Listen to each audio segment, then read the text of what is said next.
They've been kind enough to let me make just a few remarks tonight, and I would like to point out something about this recent debacle that we just had. And I think the fundamental issue for me for the takeaway is the problem that we've had as conservatives and Republicans for the longest time, and I mean for 10, 15, 20 years now, certainly since Ronald Reagan, is that as conservatives we do not believe our own philosophy. Certainly that's true for most Republican politicians, with the notable exception of Ms. Bachmann, who's sitting here tonight, and who we'll hear from later on. But the fact is, the GOP leadership and all of the national level candidates, again with one or two exceptions, are victim of Stockholm Syndrome. The pop culture has beaten them up so severely that they are utterly unwilling to stand for what they claim to believe in publicly. They're, in a way, ashamed of it. Now, I think that Mitt Romney was one of the best men I've ever seen. And I think you could make a compelling case that as an individual man, Mitt Romney may have had the finest moral character of any candidacy for the president, going back to George Washington, a remarkably decent and good man, remarkably, astonishingly. And every week I got to know him better, I liked him better and better and better and better and better. But on some level, one of the problems we have is that on some level, Mitt Romney didn't even believe his own life story. Again, I do not wish to criticize him, I admire him enormously. But I can give you an example of how subtle this is and how pervasive it is when I say that Mitt Romney didn't believe his own message, he didn't believe his own story, forget about the Republican Party story. For example, you would hear the press talk to Mitt Romney and they would ask a question along the lines of, "Oh, Mr. Romney, you're worth $200 million, how can you possibly connect with the American people?" Now, a candidate who actually believes his own party's philosophy would answer that question perhaps like this. Well, first of all, Ms. Crowley, I'm not worth $200 million, I'm worth $250 million. Please do not remove the $50 million from my bank account that I have worked very, very hard to obtain. I might point out to you, first of all, that every single one of the $250 million in my bank account was given to me freely, through no coercion. I'm not the government. I didn't have the power to take it at gunpoint through taxation. It was given to me freely in trade for value that I provided to other people, and people never trade down. No one trades down. So that means that other people in this country felt that I gave them more than $250 million of value in exchange for the $250 million I have in my bank account right now. I'd like to point out also that, as you can see from my tax returns, which I released prior to running for president, that I've paid $60 million in taxes over the course of my lifetime. And I expect to pay quite a bit more than that before I die. So who's really helping the poor people here? Who's actually helping poor, disadvantaged Americans?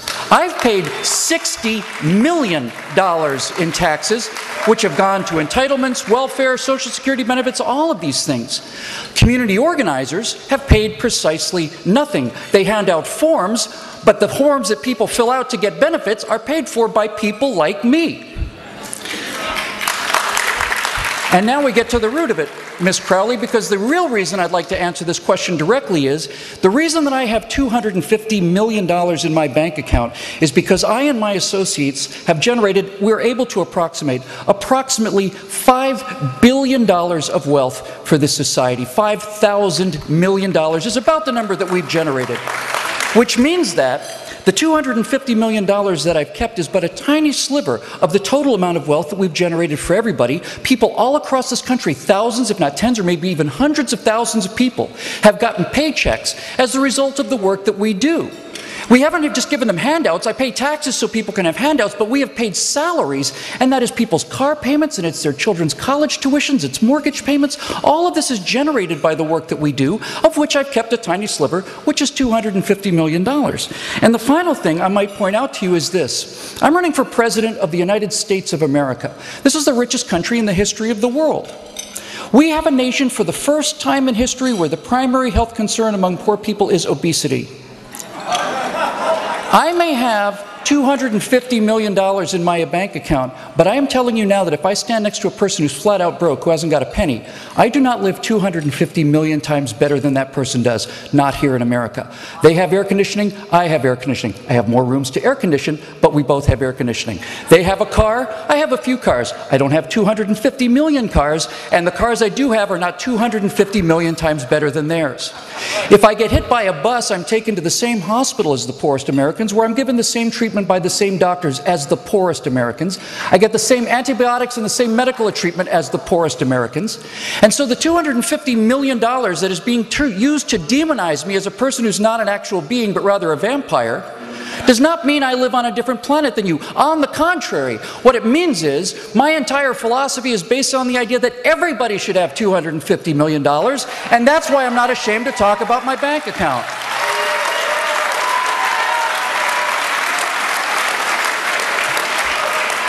And you can hear it again and again and again and again. Mr. Romney, you have $40 million in your assets overseas, in overseas accounts. Would you like to explain that to the American people? I'd be delighted to explain it to the American people. I'm a money manager. My job is to put my money in the smartest place on earth.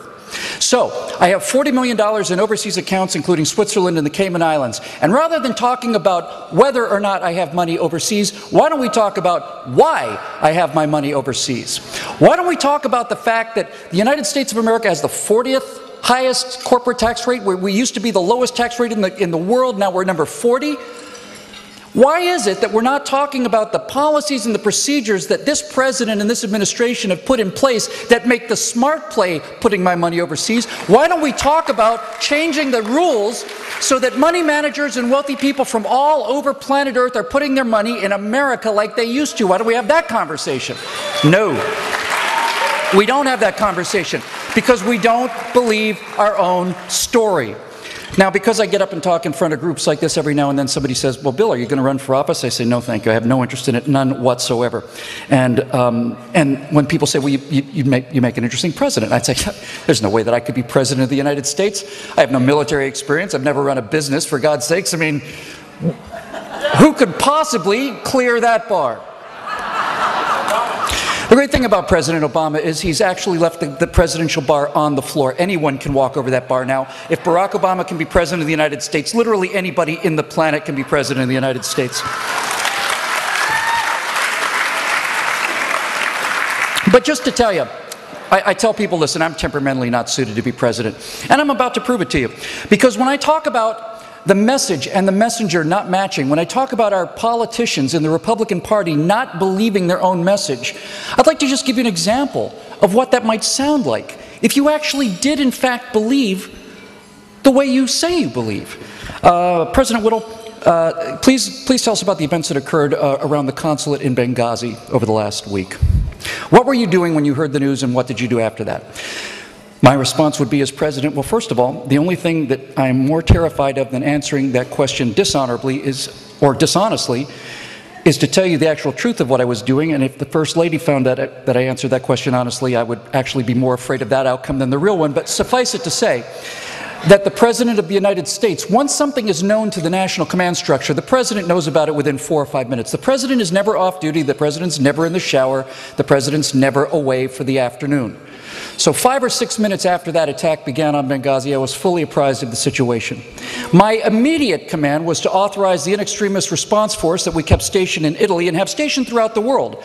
They told me those helicopters take 2 hours to get there. I launched them immediately. They were in the air within 15 minutes. My first actual command was to talk to the Chief of Naval Operations and ask him how far away our nearest carrier battle groups were. He said they were about a 22-minute flight time at the top speed of an F-18. I said I want F-18 Hornets over that consulate now. I want them 300 feet above the ground. I want them supersonic. I want sonic booms over that city between now and when those helicopters arrive. I want our people to know that we're coming, and I want those people to know that we're coming. And if we break every window in Benghazi, they can bill us. Now, you called the result a debacle. Yes, it's absolutely true. When our helicopters arrived on the scene, we were too late to save that ambassador. We were too late to save those brave SEALs that died. An RPG shot down one of our helicopters and 14 SEALs were killed in the rescue attempt, and it was called a catastrophe and a debacle.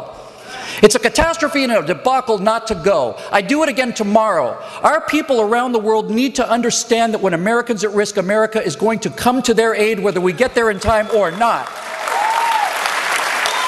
That's what a president who actually believes this stuff sounds like. Mr. President, Iran just shot at an unmanned drone over the international waters in the Persian Gulf. Care to comment on that? I would care to comment on that. The Republic of Iran has been at war with the United States of America since 1979. We haven't been at war with them, but they've been at war with us. So, starting this evening at midnight, I am now initiating a new policy. Please listen carefully. Of the 4,000 people we lost in Iraq, many of those men and women, most of those brave men and women, were killed by improvised explosive devices that were either planned by, designed by, supplied by, detonated by, constructed by Iran. So, as of midnight tonight, the next time that an American serviceman is killed, the Republic, which we can trace conclusively to Iranian involvement, well, the next time an American serviceman is killed, the Republic of Iran will lose an installation. It may be an army barracks, it might be a patrol boat, it might be an anti-aircraft installation, but they will lose an installation. And for every American that's killed, they'll lose another installation. And if the Republic of Iran launches a terrorist attack upon American citizens, they will lose all of their installations. I will wipe their military off the face of the earth within 48 hours and leave them naked to their enemies for 500 years, because we can. Because we can. My job as president is to defend our servicemen. I wasn't handed 14 carrier battle groups by the American people so that I could hold them in reserve against some day. That day is here now.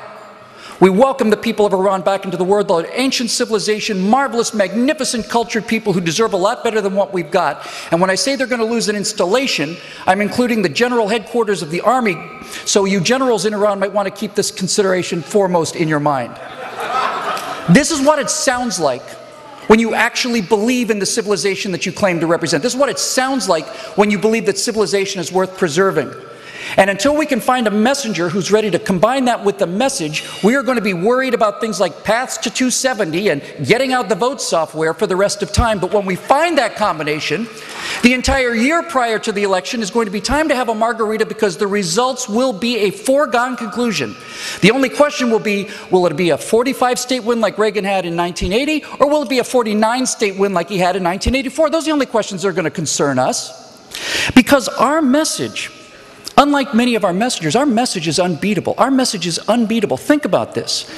The Democrats and the liberals, with the entire bias of all of the news media, with all of the movie stars that came out, with all of the press that they got and then didn't get, with the media throwing their cloak of invisibility, a 30-point poll advantage on Benghazi and all this other stuff, with every single thing that they're doing right, and they're doing everything right. They're doing everything right. And then you look at all the things we do wrong, it's still a 50-50 country. It still is. How little do we have to do effectively? How little do we actually have to do right so that we never lose another election again, ever? Ever. It's astonishing to me that we can be so bad at so much and they can be so good at everything. And it's a 50-50 proposition. Does anybody really honestly think that that means these two messages are the same? They're not. I'm going to let you eat your dinner now, but I will tell you the difference between our two messages. The conservative idea of America is that we're a nation of steely-eyed missile men with our eyes on a far horizon. The future is unlimited. There's nothing we can do or not do. We have the power to vaporize a building anywhere in the world at our leisure. We have footprints on a flag on the moon. We believe in the power of the human mind and human creativity, human inventiveness, hard work, imagination. We believe that everyone should live like they have $250 million. We believe it's time for you to step off, get out of our face, don't tell us what to do. You have a right to live the way you want to in America. That's our message. And what's their message? What is their vision for humanity's future on this progressive left we find ourselves against?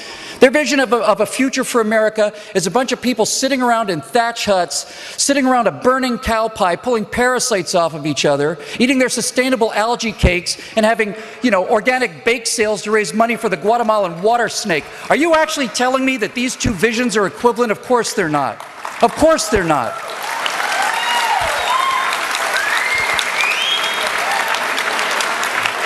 I'm going to make a bold prediction here. A bold prediction. I predict the next president of the United States, I'm convinced he's going to be a conservative, I'm convinced he's going to be a Republican. But I'm going to go against expectation here and tell you that I think the next president of the United States is going to come from the pop culture, from the general culture. Because you cannot run against your own mythology and win, ever. When they own the mythology, we will never win. So our next president is going to be a man who can answer a question like this. Mr. President, please tell us about your opinion on the Second Amendment. And a president who comes from the pop culture will be able to turn to the people of this country and say, well, the Second Amendment is the document that allows me to carry this handgun right here. I have this handgun so that I can kill bad guys. And if you don't think that's important, next time you go to the next James Bond movie, you imagine him going on that mission armed with a sternly worded letter from the United Nations. That's why we have a Second Amendment.